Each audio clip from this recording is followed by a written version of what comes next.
Thank you, Professor Olivier, to having accepted our invitation. I would like to ask you the first question: what is African philosophy for you, and how do you see your relation to it? Yeah. Thank you for this invitation. Much appreciated. I think I read African philosophy through the lens of African phenomenology.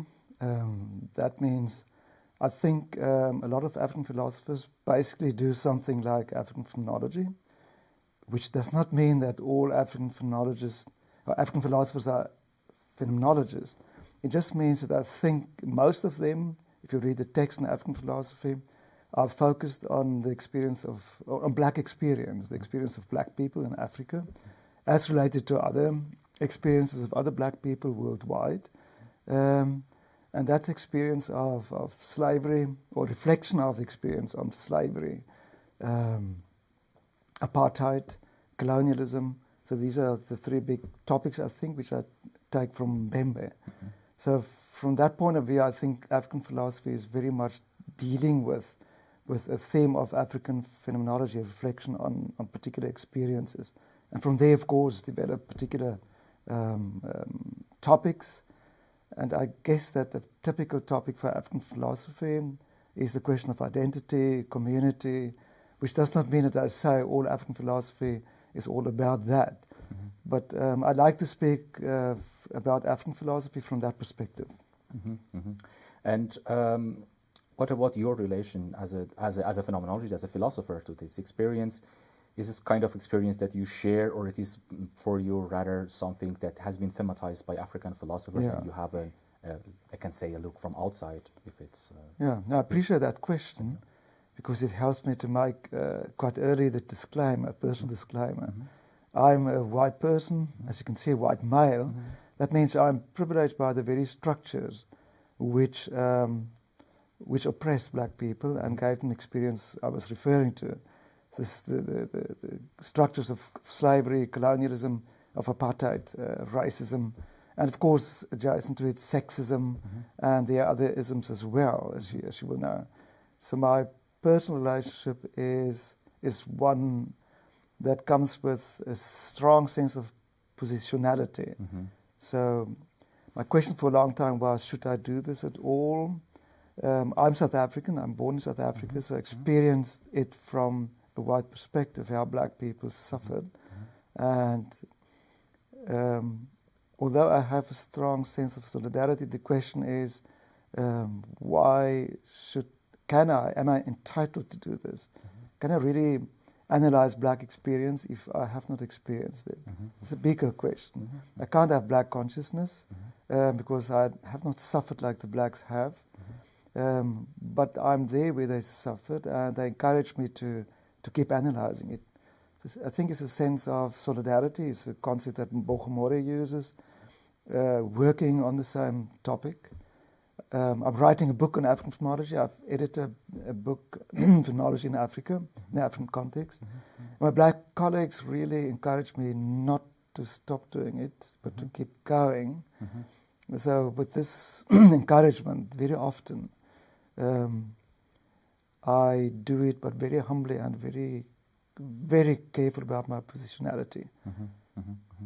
You have talked about the concept of displacement that you used in your talk. We would like to know more about these concepts and the way you thematize it in the African phenomenology. Yeah. Displacement was not the topic that directly would come from African phenomenology, but at the end, it is perhaps the focal topic of African phenomenology. It's about the difference between, a very basic difference between Western phenomenology and African phenomenology. And that is, within Western phenomenology, early phenomenology, Husserl, you will see there is a strong focus on the analysis of experience in such a way that it could be invariant, that is universally shared experience. That is what African phenomenology shares with phenomenology from the West. But it goes further. What the West does not do, and this is what African phenomenology does, is focusing on how particular context, and here specifically the context of oppression in different forms, slavery, apartheid oppression, colonialism, all of that, sexism, and you can, like I said, I think we should add also speciesism at the end. But how that context of oppression shaped experience, how it became a condition of experience, which is a sin for somebody like Husserl, coming with transcendental philosophy. Basically, the experiencing subject is the condition for the possibility of whatever we call the meaning of the world. It's the other way around. It's really a context that shapes experience and determines what is experienced at the end.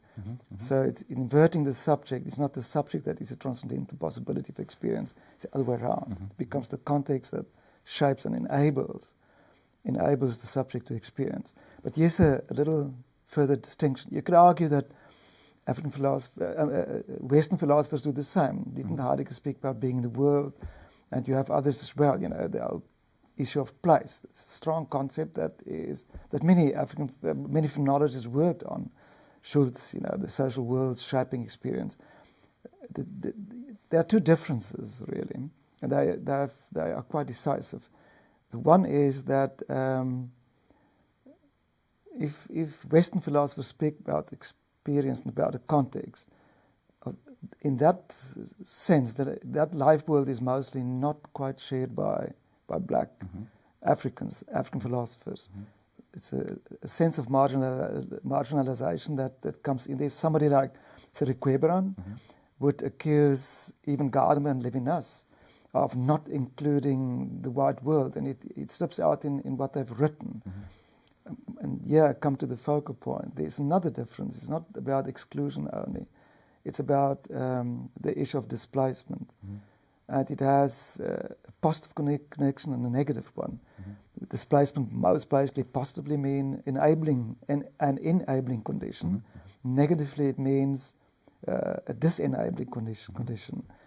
And I think what one experiences in context of oppression mostly is its disenabling component. How one is not being enabled to do a lot of things. For instance, to take part in learning, to live where one wants to live, etc. So that is what apartheid, for instance, did, and that is what epistemicide did. But within this context, there's also a sense of enablement. Very often within displacement, where one is removed forcibly, where one is rendered homeless, one develops the opportunity to through these conditions, the very same conditions, to develop another form of experience, one, for instance, of liberation. It is through oppression that a strong sense of liberation and solidarity has been born, and we have seen the creative attempts of that. Thank you. So thinking about phenomenology, we have on one side a phenomenological method, and on the other side a body of text, the tradition of phenomenology.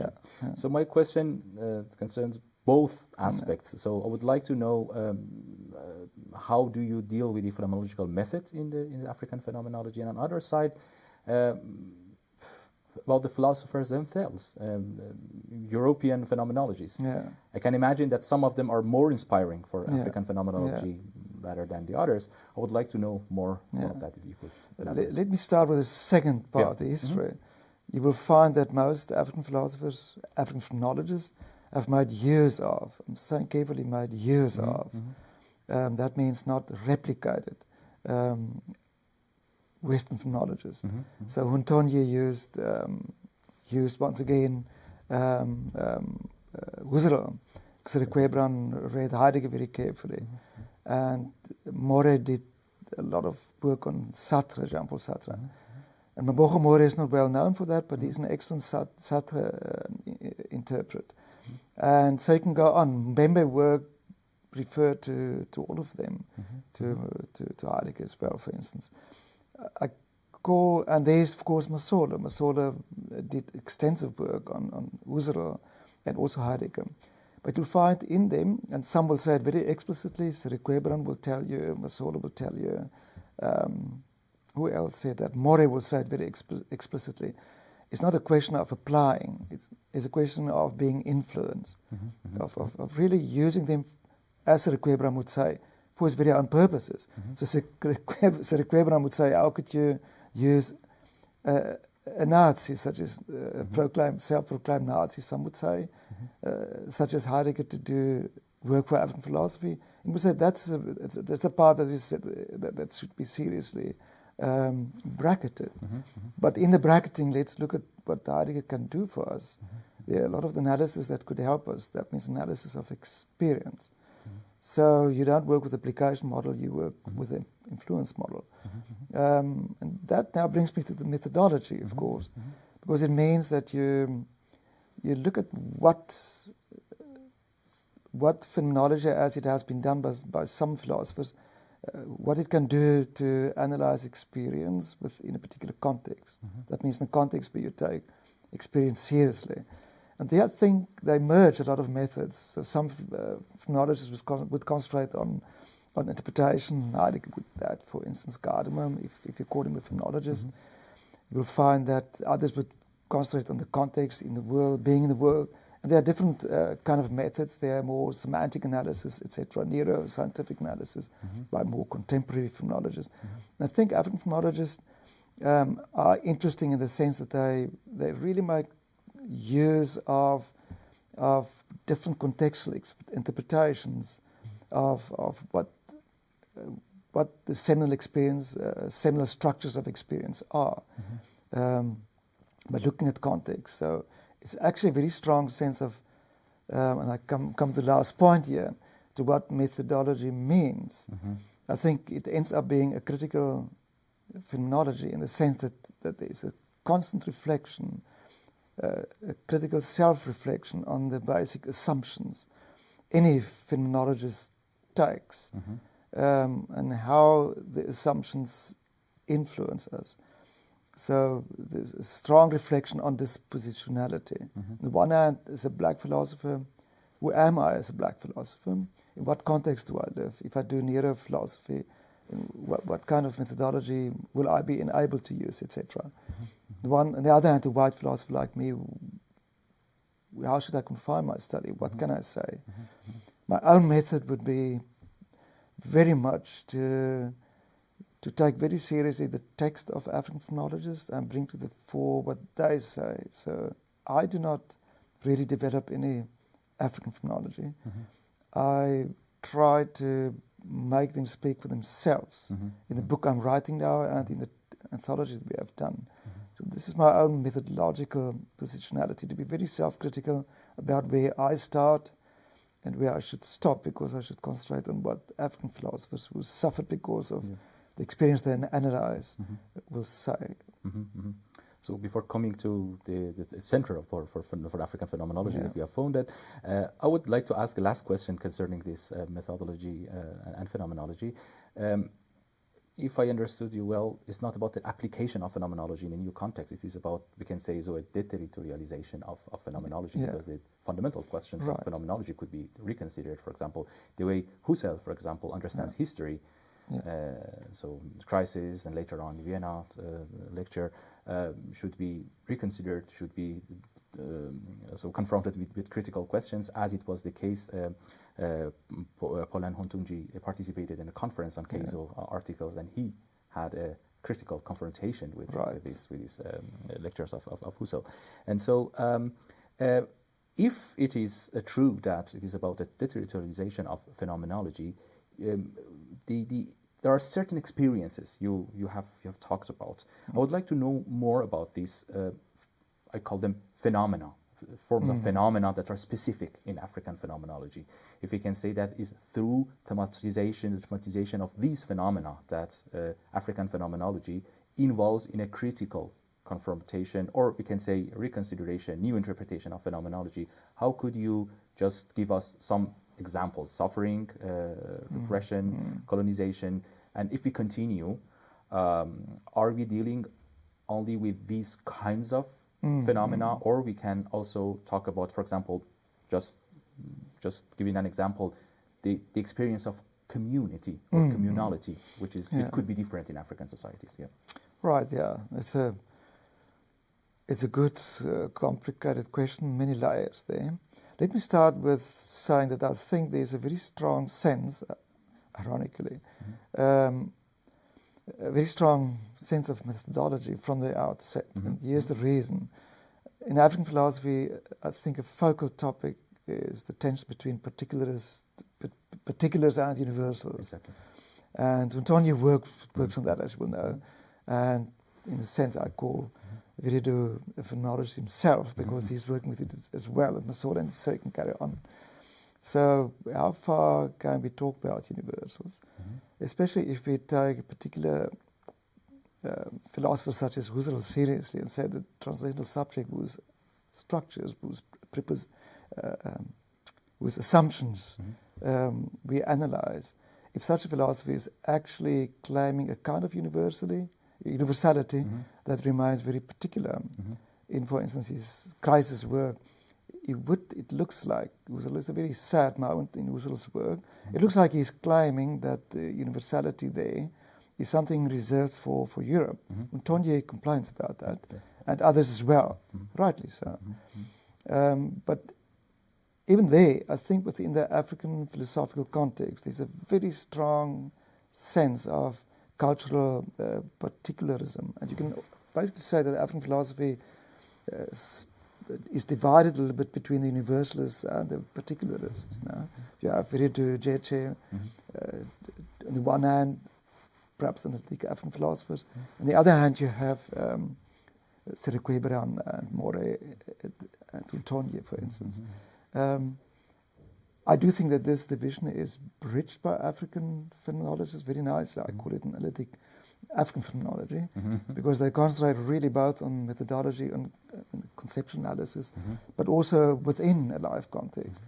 And here is particularly, so I think particularism and universalism is a very good example of what they concentrate on and how they start being critical, because a lot of the claims Western philosophers very easily make about searching for universals will be questioned by African philosophers, asking if it's really possible. Is it just a quest you will never really arrive at? For instance, is there not a critique in Husserl's work that is focused so much on the logic of experience, the ideal interpretation of it, that we can all share, that universally shared experience? Is there not at the end a departure away from the situatedness of the subject, you know, individually, and especially the one that is oppressed? So suffering is something you don't forget. To knowledge we make promises, but pain we obey, somebody said once. And I think there is a strong commitment in African philosophy to keep back going to the personal suffering, the depression and other, oppression basically in all its forms caused. Then of course from there, I think a strong reason probably for the topic of communality and communalism to develop is perhaps a strong sense of solidarity. So there's a claim by a lot of people, I might be wrong, they would say Ubuntu and all of that, communalism is a very African thing. But, you know, we are talking about post-colonial Africa, the rest we are still exploring. That might be so. I don't think that is an issue. We might talk about community in Africa and the sense of communalism in everyday experiences and analyze that. A lot has been written about it. There's a debate between Nkiti and Jeche. What I find more interesting is to look at how the conditions people lived in shaped communalism or communality.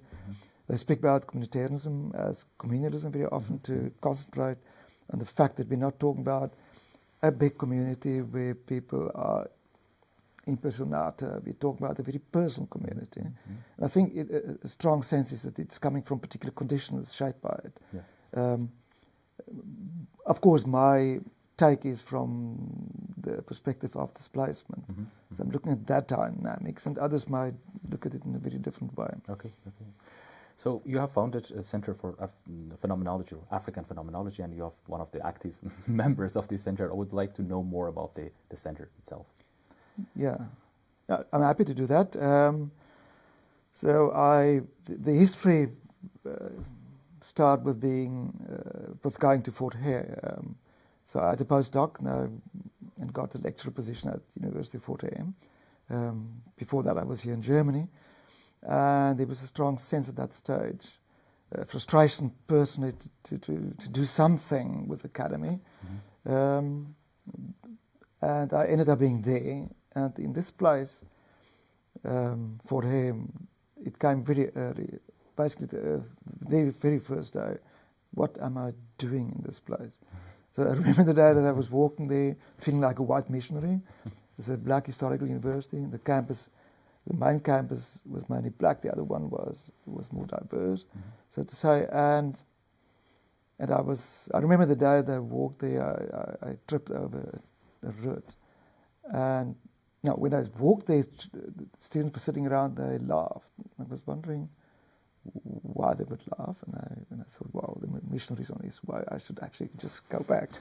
And I fell over this tree root because I was looking at the students, and they stopped laughing and said sorry. So that could have been a comic situation. You laugh if somebody trips over a tree root, and that's funny.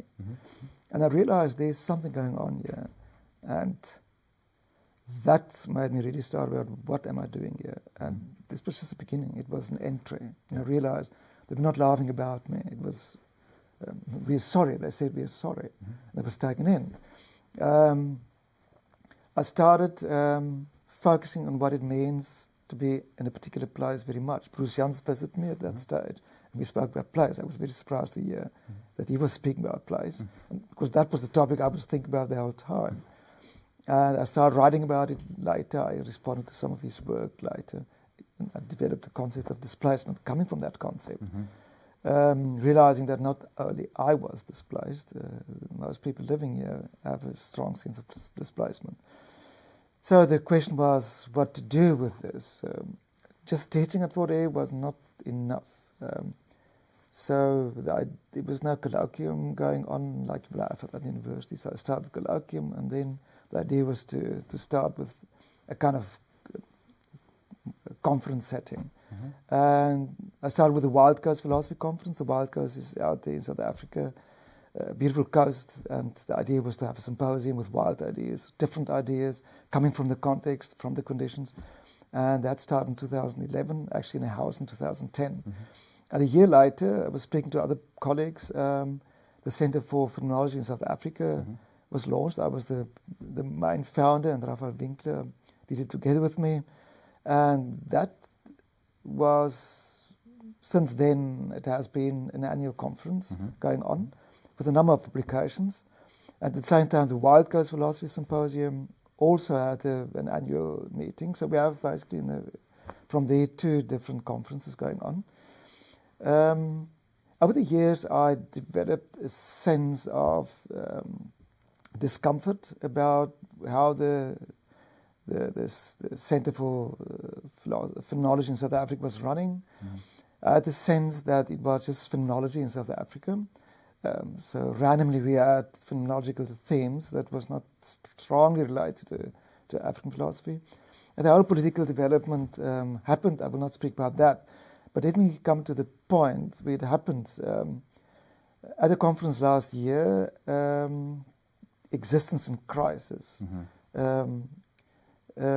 I realized something. That was a topic that was born from the anthology we wrote about. An anthology, phenomenology in an African context. It's not called African phenomenology, because my black co-editor and friend, John Amola, told me, you can't, as a white boy, write a book that introduces African phenomenology. They're going to grill you, he said. That for a white man, that's not what you do. So help it to be born, but don't say you gave the birth. And that is why it's called phenomenology in an African context. But that was the first actually introduction to African phenomenology done by African phenomenologists. Most of them were black. Then we decided to take the topics there, and one of them was existence, the other was crisis, to further the book, the anthology, by every year exploring more topics. And the topic for last year's Centre for Phenomenology in South Africa conference was crisis and experience. And I had a strong sense that that was an African phenomenology concept. At any rate, so I'm actually very glad about this, because it just gave me that last push to start with the centre. It's coming from the philosophy, but it was also a bit pushed by circumstances. And does it mean that your project on African phenomenology is a work in progress? And do you think that it should be institutionalized or come up as a form of association or something like that? Yeah. Or is it, first of all, a research project, a collective research project? Yeah, I mean, you can have different names for it. We institutionalize it insofar as it is set up as a center with 12 directors. So I'm just the chair of that.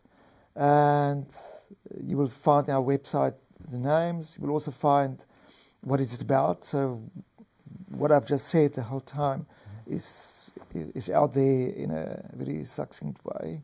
And then we have also events set out for the next 5 years. So in that sense, it is really an institution running particular events. There will be an annual conference every year in September, more or less, run by, so we have 12, and we will have, for the next 5 years, 5 conferences.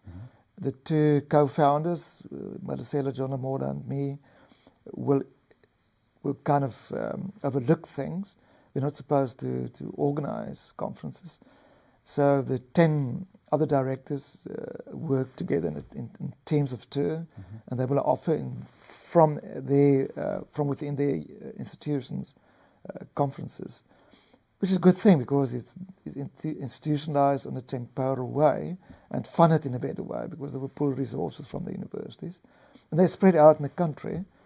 They happen to be the most, I think, perhaps the most prominent African philosophers. So we have African philosophers like Matulina and Oyove, who are actually analytic philosophers, who are working with us. Because I think within the African phenomenology context, we don't worry too much about divisions. You know? We do the job. It's all about analysis of experience. Whether you do it analytically or so-called phenomenologically, it remains the same issue. So this is how we are institutionalized by working together. If there is something like that, this is what our institution is about. Thank you very much for this conversation. Welcome.